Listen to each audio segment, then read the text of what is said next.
മോളെ അവരെല്ലാരും എങ്ങോട്ട് ഓടുന്നു? അതച്ഛൻ കുളിക്കാനുള്ള വെള്ളം വിറകടുപ്പിൽ വെക്കണേൽ വേറെ ഗ്യാസ് അടുപ്പിൽ വെച്ചത്. അതുകൊണ്ട് അച്ഛനെ തല്ലാനോടിക്കണേ. അവന് തല്ലല്ല വേണ്ട, മുട്ടുകാല് തല്ലി ഓടിക്കും. ഗ്യാസിന് തീ പിടിച്ച വിലയാ. എന്താ എല്ലാരും ഓടണേ? അത് അവൾക്ക് സാരി വാങ്ങി കൊടുത്തില്ല എന്ന് പറഞ്ഞിട്ട് അവനെ തല്ലാൻ ഓടിപ്പിക്കുക. അവള് അങ്ങനെയൊക്കെ ചെയ്യോ? അവള് അതല്ല, അതിനപ്പുറം ചെയ്യും. ഒരു സാരി വാങ്ങി കൊടുത്തില്ല എന്ന് പറഞ്ഞിട്ട് സ്വന്തം ഭർത്താവിനെ ആരെങ്കിലും അടിക്കാ ഓടിക്കോ? എനിക്ക് നാളെ പറയുന്ന ശീലമൊന്നുമില്ല. നീ ആയതുകൊണ്ട് ഞാൻ പറയുക.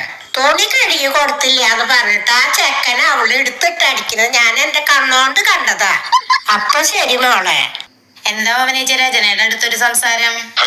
അത് ഞാനിങ്ങോട്ട് നടന്നു വരുമ്പോ അവളെ എന്നെ പിടിച്ചു നിർത്തി. നാട്ടുകാരെ പറ്റി ഓരോ കുശുമ്പും നുണയും പറയാൻ വേണ്ടിട്ട്.